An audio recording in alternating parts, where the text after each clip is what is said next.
મારું નામ મોહિત છે અને હું ગુજરાતના ભાવનગર જિલ્લાના ગામનો રહેવાસી છું. હું 28 વર્ષનો છું. હજી પરણ્યો નથી. મારી ઊંચાઈ 5 ફૂટ 7 ઇંચ છે અને મારા હાથની સાઇઝ પણ શાનદાર છે. આજે હું તમને એક સત્ય ઘટના જણાવવા જઈ રહ્યો છું. આ ઘટના મારી સાથે બની હતી અને તે દરમિયાન એક ભાભી કેવી રીતે મારા માટે પાગલ થઈ ગઈ હતી, મને માત્ર આશા જ નથી પણ પૂરો વિશ્વાસ છે કે તમે બધા પર આંગળી કર્યા વિના રહી શકો નહીં.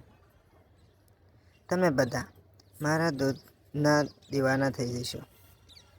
આ વાર્તા ત્યારે બની જ્યારે મેં મારો અભ્યાસ પૂર્ણ કર્યા પછી ફિઝિયો સેન્ટર ખોલ્યું. આ કેન્દ્ર શહેરમાં હતું. ઘણા દર્દીઓ મારી પાસેથી આવવા લાગ્યા. એકવાર એક 35 વર્ષની ભાભી મારી પાસે આવી. તેનું નામ સીમા નામ બદલ્યું હતું. તેની ઊંચાઈ 5 ફૂટ 5 ઇંચ હતી. તેણી એકદમ અદ્ભુત હતી. તેણીનું હડતાલ શરીર હતું પણ તે જોઈને ખૂબ જ ઉત્સાહિત થઈ ગયો. સીમા ભાભીનો પગ મચકોડાઈ ગયો હતો. તેથી તેઓ તેમના એક પાડોશી સાથે મારી પાસે આવ્યા હતા. મેં તેને થોડી દવા આપી, તેના પગની માલિશ કરી અને મલમ વગેરે આપ્યો અને તેને મારા ફોન નંબર સાથેનું કાર્ડ આપ્યું. મેં તેને કહ્યું, જ્યારે પણ તમને કોઈ સમસ્યા હોય ત્યારે તમે મને કોલ કરજો. હું હોમ ફિઝિયો સેવા પણ પ્રદાન કરું છું. તે ચાલ્યા ગયા અને મેં મારું કામ શરૂ કર્યું. 2 દિવસ પછી મારા ફોન ઉપર ફોન આવ્યો. બીજી બાજુથી અવાજ આવ્યો, તમે ફિઝિયો ડૉક્ટર બોલો છો? મેં કહ્યું, હા. તેણે કહ્યું, તમે મને ઓળખી? હું સીમા છું, જે તમારી પાસે ફિઝિયો માટે આવી હતી. મેં કહ્યું, હા, હું તેમને ઓળખી ગયો. મને કહો કે હું કઈ રીતે સેવા કરી શકું છું. તેણીએ કહ્યું, તમે મારા ઘરે ફિઝિયો કસરત કરવા આવી શકો છો? મેં કહ્યું, હા, હું તમને સાંજે 5 વાગ્યે ફોન કરીશ. આવીશ? તેણે કહ્યું. મેં સાંજે ફોન કર્યો અને તેના ઘરે ગયો. મેં ડોરબેલ વગાડી. તેણે બહાર આવીને મને જોયો અને અંદર બોલાવ્યો. મને બેસવાનું કહીને તેણે મને પીવા માટે પાણી આપ્યું અને પછી મારી સામે બેસી ગયા. તેણીએ એક નાઇટ સૂટ પહેર્યો હતો. તેણી એવી રીતે ચાલતી હતી જાણે તેણી મને તેનું દર્દ બતાવ્યું હોય. મારા પગ લટાર થવા લાગ્યા અને મને લાગ્યું કે તેને પાછળથી પકડીને જોરથી કસરત દ્વારા ઇલાજ કરવાનું તેણીએ શરૂ કર્યું. તમે શું કરો છો? મેં કહ્યું, બધું પણ સંપૂર્ણ બોડી મસાજ કરું છું. આ સાંભળીને તેણે કહ્યું, મારી ગરદનમાં દુખાવો છે. તમે તેનો ઇલાજ કરશો? મેં કહ્યું, હા, જરૂર. તેથી તેણીએ કહ્યું, ઠીક છે, તમે તેમનો ઇલાજ કરો. મેં કહ્યું, તમે ખુરશી પર સીધા બેસો. તે બેઠી અને હું તેને પાછળથી ગયો. તેને ગરદન પર હાથ મૂકતા જ તેની દૂધની ખીણ ઉપરથી દેખાઈ આવી. મેં જોયું કે તેણે અંદર આડશ ન હતી. મેં મારા હાથ પર મલમ લગાવ્યું અને તેની ગરદન પર માલિશ કરવાનું શરૂ કર્યું. તેને પૂછ્યું, હવે તમે કેવું અનુભવો છો? તેણીએ કહ્યું, હા, ખૂબ જ હળવાશ અનુભવું છું. હવે અમે બંને સામસામે બેસીને વાતો કરવા લાગ્યા. તેણીએ કહ્યું, તમે કાલે દિવસે આવી શકો છો? મેં કહ્યું, હા, ઠીક છે. તેણે મને બીજા દિવસે 1 વાગે આવવા કહ્યું.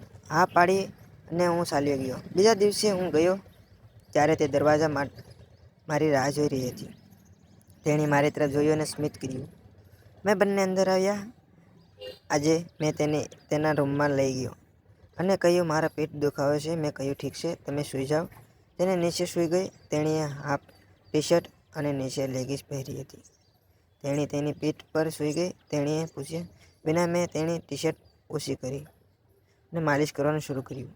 હું તેના માથા ઊભો રહ્યો, મારા હાથ વડે માલિશ કરવા લાગ્યો. જ્યારે હું આ કરી રહ્યો હતો ત્યારે મારું વાઇબ્રેટ મશીન તેના માથામાં સ્પર્શ કરતું હતું.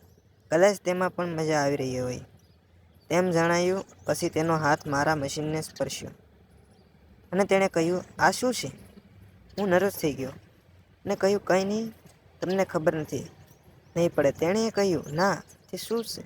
મને બતાવો. મેં કહ્યું, કંઈ નહીં. તેણીએ કહ્યું, મને બતાવો, હું પણ જોવા માંગુ છું. આટલા લાંબા સમયથી મારા માથાને શું સર્પી રહ્યું છે? મેં કહ્યું, ના મેડમ, ના, છોડી દો. તેણીએ આગ્રહ કર્યો અને મેં કહ્યું, કૃપા કરીને મને બતાવો, તે શું છે? તમે બતાવી શકતા નથી. મેં કહ્યું, ઠીક છે, પ્રથમ તમારી આંખો બંધ કરો. હું કહું ત્યારે ખોલો જલ્દી. તેણીએ તેની આંખો બંધ કરી. મેં ઝડપથી મારો થેલો ખોલ્યો અને મશીન બહાર કાઢ્યું. હવે મેં તેને આંખો ખોલવાનું કહ્યું. આંખો ખોલતાની સાથે જ એક ગભરાઈ ગઈ અને બોલી, હે ભગવાન, જે શું છે? આટલું સુંદર અને મજબૂત મશીન. આ મશીન મારો દુખાવો દૂર કરી દેશે.